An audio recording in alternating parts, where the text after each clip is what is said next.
Hello, welcome back to the channel. I've got no idea how this is going to work, if this is going to work, but I am in my hotel room in Manchester, and, you know, nice little curtain, isn't it? It's alright.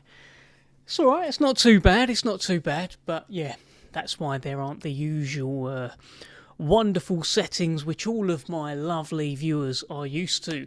So, obviously why I'm in Manchester is for Moses Itauma. We are looking forward to this. On Saturday night, he's going to be asked questions. And about an hour ago, 2 hours ago, I was asking questions at the final press conference. So, I mean, let's get into it. What do we think? I mean, for me, Jermaine Franklin, he looks in much better shape than what he did like 3-4 months ago, whenever that launch press conference was.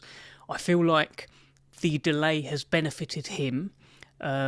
He's not just a guy that has come in on the Wednesday, presser Thursday, weigh in Friday, knocked out on the Saturday, and then sent home on the flight on the Sunday. This is a guy who has been here in the UK for a little while. We've seen him. He's training with Don Charles. He's been doing media days. He's been doing good sparring up there, so I understand. So he really, like, this is an important fight for him. It's not just like coming over to be the test for Moses Itauma. He's got his own ambitions. He had his own ambitions before the Joshua fight, before the Dillian Whyte fight. Some people say that he won the Dillian Whyte fight and he just didn't get the decision. He's got his own dream, Jermaine Franklin, of carrying American heavyweight boxing on his back. He's not some old man. He's not over the hill. He's 32 years old, and he's coming off the best win of his career against Ivan Ditchko, a 2-time Olympic bronze medalist. I know the fight was close. I know some people had it for Ditchko, but Jermaine Franklin lost like 3 family members going into that fight and was trying to not cry in the fight because he was so consumed by the emotion. So, with all of that going on, for him to still eke past Ivan Ditchko, who is a formidable heavyweight, I think that's some going. So he's come here on smoke. I think it's fair to say that. But the sort of smoke that he's going to see on Saturday is the sort of smoke that you don't see very often. It's a once-in-a-generation kind of smoke. Moses Itauma, I think he might have the fastest hands in the heavyweight division. He's 21 years old. It's not just about the speed, it's about angles, it's about power as well. They say it's the shots that you don't see, they're the ones that hurt the most. Go and look at that first round with Dillian Whyte. Dillian Whyte didn't know where the shots were coming from. Before he knew it, he found himself on the floor. That same thing could well happen with Jermaine Franklin. I know Jermaine Franklin's durable. He's taken the heaviest shots of Anthony Joshua and Dillian Whyte, but those were shots that he could see coming. And those fighters were very much on the rebuild. They were bouncing back from losses. Joshua bouncing back from the Usyk losses and Dillian Whyte bouncing back from the Fury loss. So they had their own, whatever, they could have demons going into that fight. Moses Itauma is clean. He is brand new. There are no demons. He's just a fighter on the rise, looking to knock everyone out and become world heavyweight champion. That's what he is. So this is a whole different challenge for Jermaine Franklin. But he is just 21. He is a young man. How's the pressure for Moses Itauma? He seems like he's carrying it okay, but we don't know what he's like in round 7. What if he lands his best shots on Jermaine Franklin and he's blowing out of his arse at the end of the 6th round? Then what? These are the kind of questions that we may get answered. We may not. But I think that's the fascination around this fight.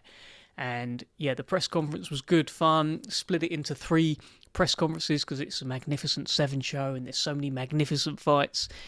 And the one that caught fire the most, as expected, was Willy Hutchinson and Ezra Taylor. A wonderful, wonderful fight. I felt like I'd know more about Ezra Taylor if that Louis Edmondson fight had happened. He was scheduled to fight him for the British and Commonwealth titles, and that would have told us where Ezra is, his levels. That fight ended up not happening. Louis Edmondson got injured and he pulled out. And now Ezra, instead of that fight, that kind of perfect fight to gauge where he is, he's gone up here to Willy Hutchinson. Now, Willy Hutchinson is a world-level contender. He's got a brilliant win on his record against Craig Richards, and he performed very well against Joshua Buatsi. I know Buatsi had him over a couple of times, but I think he came out of that fight, Willy Hutchinson, with credit. And when he is on song, when he is dancing, when he is moving, when he is grooving, when he feels it, he's a real problem. And his self-belief, he's got formidable self-belief. He believes in a year he will become the best light heavyweight in the world. He truly believes that. He'll tell you that. Look in your eyes, keep a straight face. And I love that self-belief. Ezra meets him for self-belief, by the way. Ezra has been through the hard times in this sport. He takes himself to dark places. And that light could well be a win over Willy Hutchinson on Saturday night. But it is, for me, a leap up in levels for Ezra. If he can climb this mountain, he really announces himself as a big force in the light heavyweight division. Because this is a man who ticks all the boxes. Go and look at him. This guy, I think he's a model for Box Raw as well. He's a great talker, looks the part, he's got knockout power, he seems like he's got it all of that jigsaw. Now it's just a case of, okay, cool, can he beat Willy Hutchinson? Let's find out. But yeah, brilliant show. Enjoyed the presser. Shakiel Thompson come on smoke as well against Brad Pauls. There's clearly IBF implications there. I'll try to get into it with Frank a little bit at the table. I'm sure other people have asked him in interviews, but Janibek is the IBF champion, was the IBF middleweight champion, stripped of that belt, and Shakiel Thompson is very highly ranked with the IBF, so he could well be in place with a win to fight for the middleweight championship of the world. But this is the toughest test of his career in terms of Brad Pauls. Brad Pauls is no slouch. Former British champion. He's got a win over Nathan Heaney. He's got a competitive loss to Denzel Bentley. He's just been in higher class than Shakiel Thompson's been in. Talk about leap in levels for Ezra. It's a leap in levels as well for Brad Pauls. And it's one that I think people are sleeping on this fight just because there's so many good fights on the show. I'm pretty sure, I should know this really, I'm pretty sure DAZN are on air from 5 o'clock, which you don't see every weekend. They're on air from 5 o'clock, and we got the prelims before that. I think the prelims start, again, I should know this, I think they start at 3 o'clock. So it's going to be a long night, a busy night, but I think a brilliant night. I think a lot of these fights, they're just guaranteed to deliver, and there's so many questions going into it. The other thing I wonder, right, on Moses and Jermaine Franklin. Jermaine Franklin has been in the gym, in that Ben Davison gym. He's been there to spar Fabio Wardley in the past. Now, we know Ben Davison, Lee Wiley, they are meticulous, absolutely meticulous when it comes to film study and the kind of fighter breakdown. They can produce pages and pages and videos on what this guy's going to do. Moses is on record before as saying this almost feels like a cheat code sometimes, that this guy has just done exactly what these guys told me he was going to do, and now I've just knocked him out. So I wonder, with Jermaine Franklin having already been in that gym and Ben Davison and Lee Wiley already having the chance to study him, how much of an advantage is that? They'll study all the fights anyway, but they've actually had him in up close. So I wonder if that's something that's on Jermaine's mind at all. It's also the first time I think Jermaine has fought a southpaw in 6 years or so, and this just ain't any other southpaw.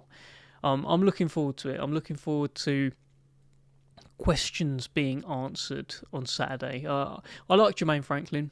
I've been fortunate enough to spend a bit of time around him, and he's a good guy, and he speaks well. He's got a humble energy, but there's an underlying kind of dog. There's a dog in him, and you at the end of the press conference asked him, so what is it that you're going to bring? And he just said, war. I love that. And maybe it is going to be a war. Maybe it's going to be over within a couple of minutes.